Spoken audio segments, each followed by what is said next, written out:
Holtz gave us his thoughts ahead of Ohio State Notre Dame. And I got to tell you, my man was out here just throwing bombs, just dropping grenades. We got to talk about it. What's up, kid folk? It's RJ Young. I am not on the step mill. If this is your first time watching the #1 college football show, congratulations. You're about to have a damn good time. Subscribe. It costs nothing. Ring the bell. Like the video. Answer the comment. Do you think Lou Holtz is correct in his overarching pick of who's going to win the national championship? I ain't think you got to do much to get past the thumbnail to understand that Lou Holtz, yeah, he picked Notre Dame. He picked Notre Dame. But the reason we're here is because, I spent quite a bit of time putting together segments, writing pieces, trying to come up with good analysis and good stories that I can really dig my teeth into and deliver, right? So I wrote a piece about the Dallas Cowboys and Deion Sanders that I hope you go read on foxsports.com. It's actually getting a little bit more national pub than I thought it might, given that I think Colorado and the Cowboys, well, now that I think about it, it's Deion Sanders, Jerry Jones. So maybe it is getting exactly the kind of pub that it is, but I'm very proud of it. I also make reference to Landman, Taylor Sheridan, and go all the way back to Sicario with this dude. I go back to Sons of Anarchy with Taylor Sheridan. I don't want to make this a Taylor Sheridan show. I want to make this a Lou Holtz show because my man's got out here and he just started saying stuff. All right, I'm a sports talk show host, right? I give a thesis, I give an argument, and then I give facts to support my argument because you can't just be out here saying nothing, right? I mean, like, you got to have something somewhere. It's just a kernel. But Lou Holtz out here just throwing them out, dog, like vintage caller, first-time caller, long-time listener.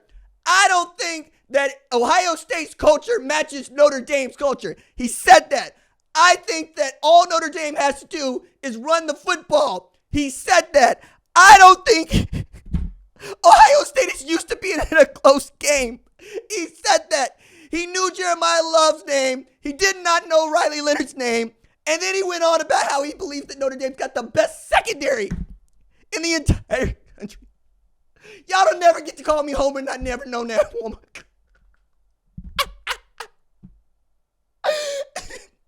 All right, let me lay this out. All right. So, going into Ohio State Notre Dame last year, right? Lou Holtz got to get up there and get underneath Ryan Day's skin, unlike I've seen a man who ain't coaching football presently get underneath Ryan Day's skin. And the way he did it is one of the great ways in which you can antagonize an Ohio State fan. One, just yell Michigan, apparently, right? Two, tell them that their football team is soft. None of those things play at Ohio State. Neither one of them play at Ohio State. You can't keep yelling Michigan without somebody turning red in the face and really balling up a fist like Arthur, you know what I'm saying? And you can't be soft. You can't be soft at any Rust Belt school if we're being honest about this. I'm from a Dust Bowl state. You don't get to be anything but hard if you grow up in the state of Oklahoma, you grow up in the state of Ohio. But that is beside the point. What the point is that Ryan Day felt so compelled after getting the win against Notre Dame that he needed to let everybody know what he really thought about what Lou Holtz had to say about him and about his squad. All right. So we got that. Okay. So that's going back. Now bring it back forward. One of the things that I had said is if you really want to try to get underneath Ohio State's skin and knock them off their game, have Lou Holtz come out for the coin flip. Have Lou Holtz come out there, flip the coin, and then tell the captains at Ohio State, you're soft, you're soft, you're soft. Your whole squad's soft. Your parents soft. The fan base behind you, they all soft. We about to run you up off your corner. I think that might do something. I think that might take them away from, say, throwing the football out wide to Emeka Egbuka and Jeremiah Smith, Cardell Tate. Maybe they'll just decide to run the football because they're mad, which is what they did against Michigan, and that's how they got beat, right? So, talking about it being a better rushing team, I thought, okay, cool. So, 210 yards on the ground. How many of y'all put up through the air? Nothing, not a zip. I mean, we're talking about a dude that had 90 yards passing against Georgia in Riley Leonard, and a dude, frankly, that if you asked him to go beat you throwing the football, he can't do it. It is not Sam Hartman last year, right? It is very much the dude that we don't expect you to throw for 300 yards, and we don't need you to because we need you to run. with the ball. We want to control the line of scrimmage. And the whole game plan for Notre Dame, as Coach Holtz very well knows, and anybody that watches college football, frankly, as much as we watch college football knows, is you got to keep the Ohio State offense on the sideline. But that's only one thing. Did you not see the part where, hey, Coach, they were in a close game with Texas. And you know who actually broke open the game? It was the defense on what was a great rushing offense. Jack Sawyer picked that thing up off the ground and ran it all the way back, okay? And as far as the defensive backs, hey, Caleb Downs, Xavier Watts, two of the best safeties in college football. We all know this, right? But that's not Kyle Hamilton back there with him, okay? All right? Benjamin Morris is not on that field. You know what I'm saying here? Like, it's Denzel Berg. It's Lathan Ransom. It's maybe you isolate Sonny Styles, right? And you ask your third string tailback, Aeneas Williams, hey, you go get him, right? And maybe you can make that happen because you saw what Sonny Styles was getting cooked by Jaden Blue. Look, that's free game. I just put you on game, Coach. I just put you on game.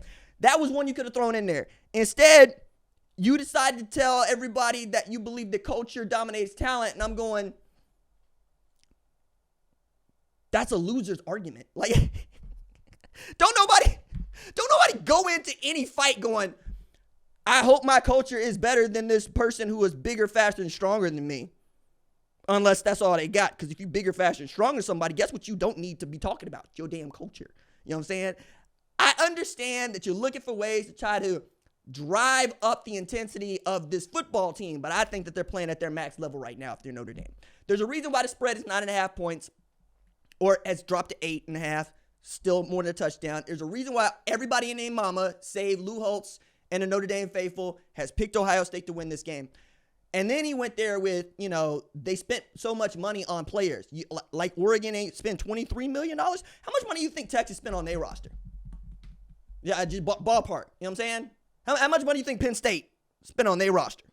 Huh? Clemson? Southern Methodist?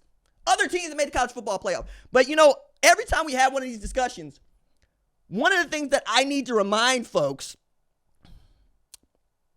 isn't that Ohio State is more talented than Notre Dame, because they are. Or that they're better coached. Sure.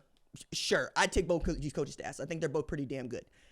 They're more talented at quarterback at Ohio State. Yeah, sure. Yeah, we could do that. We could do the Travion Henderson versus Jeremiah Love versus Quinshawn Judkins versus Jadarian Price, Aeneas Williams. We could do that.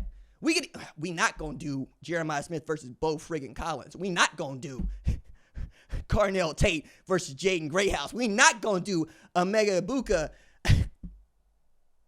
I guess what I wanted to talk about this because I knew that Lou Holtz had something to say. We was going to have to talk about it because it would be news, because that's who Lou Holtz is. He's creating news. He's former head coach at Notre Dame. He's always loved being a former head coach at Notre Dame. He wrote a book called Win the Day that I read way back in elementary school because my parents got me those kinds of books when I was a kid. Like they would, you get me a sports book when I'm a kid, I'm probably going to read it.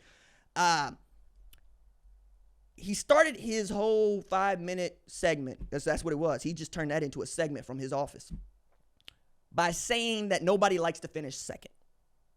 And then he said, you're going to look back on this and you're going to feel real good about what you accomplished. He already setting up for the loss. And then he says, Notre Dame's going to win. Ohio State ain't going to feel nothing about being second, dog. Notre Dame will. Notre Dame gets to go home. Like, the thing for Notre Dame right now is Marcus Freeman was able to underpromise and overdeliver. Even after, and nobody wants to bring this part up, you lost to Directional Illinois at home. You lost to Directional Illinois at home. There was no Jordan Lynch on that football field. If you know, you know. Okay? Garrett was not running the football. Okay? You lost to a MAC school at home, put money in the bag. Okay. You get in the playoff. Good for you. Great. Ohio State's not been in close games. Nebraska, Oregon, those felt close. Penn State, that's a one-score game. I just, sometimes people want to act as if I don't watch football when really all I'm doing is writing down plays and charting games during the game, coming back here to try to distill it into about 10 minutes, making the main points, and trying to inject a little bit of my personality into what I think is a really cool show we got going here. But every time I see one of these things, I'm reminded, Oh, I'm good at my job. I'm really good at my job. Because my man just cut out here and cut a promo on Ohio State while also setting Notre Dame up to look foolish when they do get beat. And they will get beat. They will get beat. Like I've never felt sure that Ohio State's winning the national championship than I do right damn now. Shout out Lou Holtz, who played like a champion today, which is another way of saying stealing Bud Wilkins' steez, because that's just what Notre Dame does.